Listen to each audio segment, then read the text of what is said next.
Ukija katika masuala ya maiti kabisa hatuoni leo watu kuwakosha maiti zao wakawa wako wazi, maiti kokote wako wazi, kafunikwa sehemu ya utupu wake tu. Ndio alivyokosha Mtume sallallahu alaihi wasallam na maswahaba zake, kawakosha hivi. Maiti anakuwa yuko wazi, anaonekana kila kitu, kasoro sehemu zake za siri wakati anakoshwa.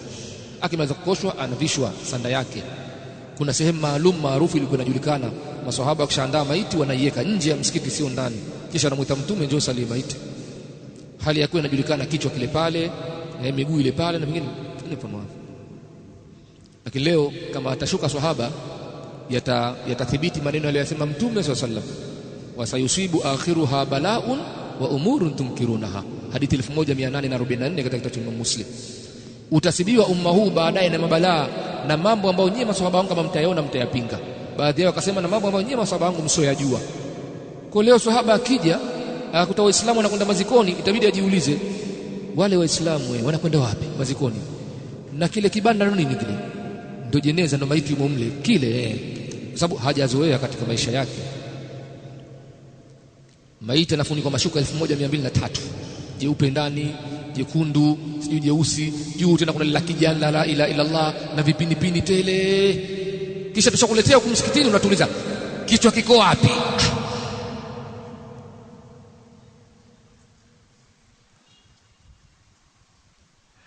Ningependa ndio story moja, sio nzuri sana lakini ndio imetokea kweli. Kuna msikiti kule ndio Masjidul Iman. Aliuliza kama hivyo, shika jeneza lile, kichwa kiko wapi? Kuna mtu alikuwa hana adabu vyema kule kwenye nguzo akajibu kimoumo. Na mie nipo.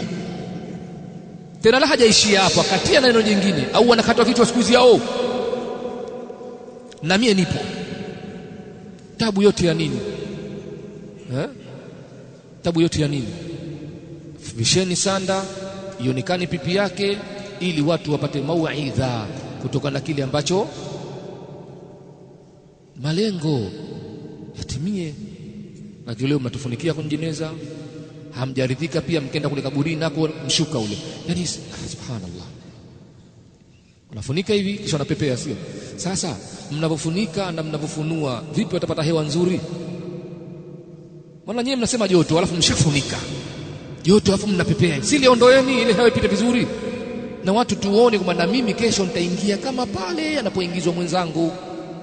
Lakini watu wanafunika ule. Mtu kavuta. Na wengine watu wasuna na wao hapo yanavutwa yale. Kwa mtu hana anachokiona. Atafanya nini? Atakaa kule chini ya muembe, basi bwana jana Yanga umewaona? Huku hana cha kuzingatia. Afanye nini asipozungumza Yanga na Simba? Atazungumza Yanga na Simba tu. Lakini funua hicho. Watazingatia kile ambacho wanakiona. Usifunikie mashaka. Usifunikie mashuka. Katika misiba kumeoza. Fiqh